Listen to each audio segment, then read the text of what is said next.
नमस्कार। आज हम बात कर रहे हैं एक ऐसी चीज की जो कई घरों में मिलती है, सिलाई मशीन। जी हाँ। और खास बात यह है कि इसके लिए एक नया भारतीय मानक IS 15449 भाग 1 2024 आया है। तो आज इसी पर गहराई से बात करेंगे। बिल्कुल, हमारे पास जो जानकारी है वो मानक दस्तावेजों और उनसे जुड़ी व्याख्याओं पर आधारित है। ठीक है। और हमारा मकसद है ये समझना कि भाई ये मानक आखिर है क्या, इसमें क्या क्या जरूरी बातें हैं, और जो लोग भारत में सिलाई मशीन बनाते हैं या बाहर से लाते हैं उनके लिए इसके मायने क्या हैं। चलिए तो फिर खोलते हैं इसे। ये जानना वाकई दिलचस्प है कि सिलाई मशीन जैसी रोजमर्रा की चीज के लिए भी इतने नियम। हाँ, होते हैं। तो सबसे पहले ये मानक किन मशीनों पर लागू होता है?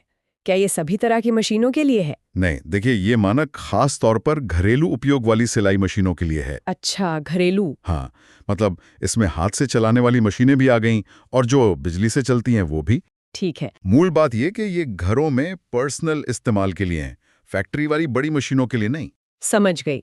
और ये जो 2024 का नया संस्करण है, इसमें क्या बदला है? मतलब पहले भी तो कोई मानक रहा होगा। हाँ, बिल्कुल।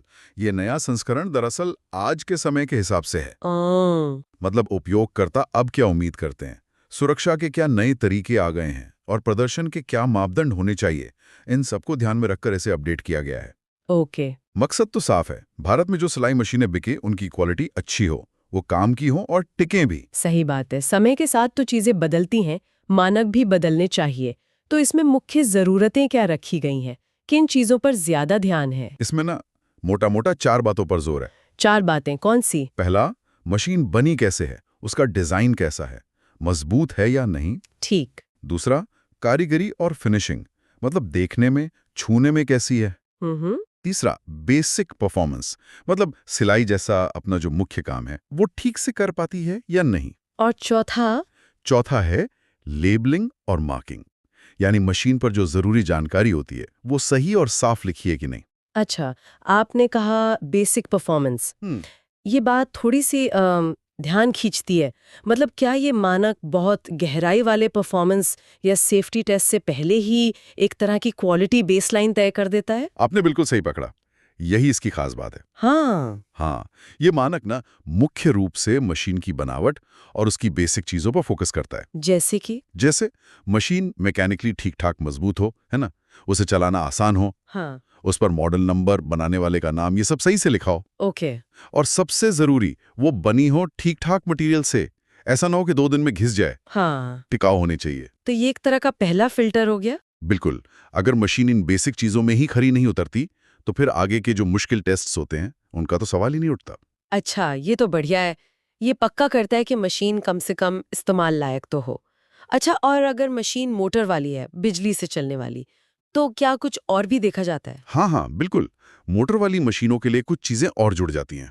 जाहिर है, बिजली है तो। हाँ, तो इलेक्ट्रिकल सेफ्टी, यानी बिजली के लिहाज से सुरक्षित है या नहीं, ये बहुत अहम हो जाता है। और साथ में चलते समय मशीन कितना शोर करती है। हाँ। घरों में ज्यादा शोर करने वाली मशीन कौन चाहेगा, है ना। सही बात है। अब आते हैं BIS पर, मतलब भारतीय मानक ब्यूरो। इसका और इस मानक का क्या कनेक्शन है?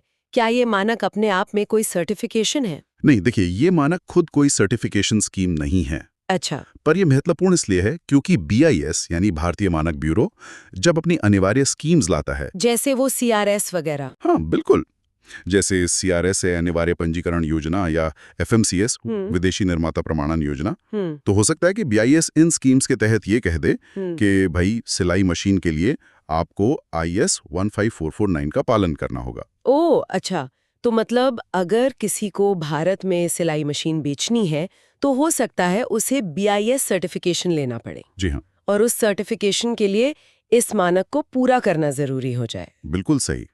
CRS भारत में बनने वाली चीजों के लिए होती है अक्सर, और FMCS जो विदेश से आती हैं। समझ गई। तो जो निर्माता हैं या आयातक है, उन्हें क्या करना होगा ये पक्का करने के लिए कि वो इस मानक के हिसाब से चल रहे हैं? उन्हें कुछ खास कदम उठाने होंगे।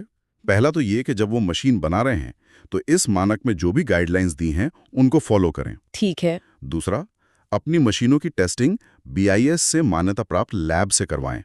वो लैब बताएगी कि मशीन मानक के हिसाब से है या नहीं। और तीसरा? तीसरा, ये पक्का करना कि मशीन पर सारी मार्किंग, सारे लेबल सही से लगे हों, मॉडल नंबर, बनाने वाले का नाम, वोल्टेज अगर बिजली वाली है तो, सेफ्टी इंस्ट्रक्शन, सब कुछ एकदम साफ और सटीक।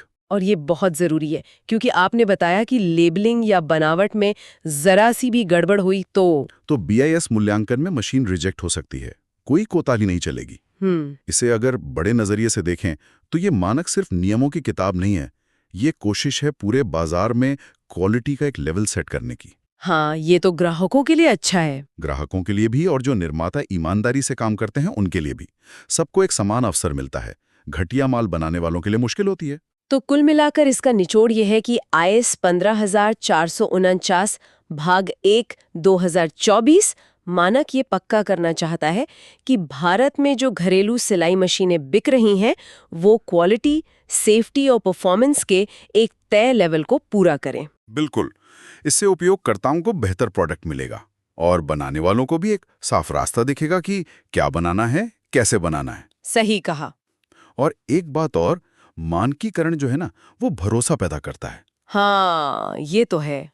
जब आप कोई मानक प्रमाणित चीज खरीदते हैं तो एक तसल्ली रहती है कि हाँ, ये कुछ बुनियादी पैमानों पर तो खरी उतरी है, चाहे वो साधारण सिलाई मशीन हो या कोई बहुत कॉम्प्लेक्स गैजेट। बिल्कुल। और जाते जाते एक सवाल श्रोताओं के लिए छोड़ जाते हैं। हाँ, जरूर। सोचिए, भविष्य में जब हमारे घरेलू उपकरण और ज्यादा एडवांस्ड, शायद स्मार्ट होते जाएंगे, तब इस तरह के मानक कैसे बदलेंगे और उनका हमारी रोज की जिंदगी पर क्या असर पड़ेगा? ये सोचने वाली बात है ना? बिल्कुल, सोचने वाली बात है।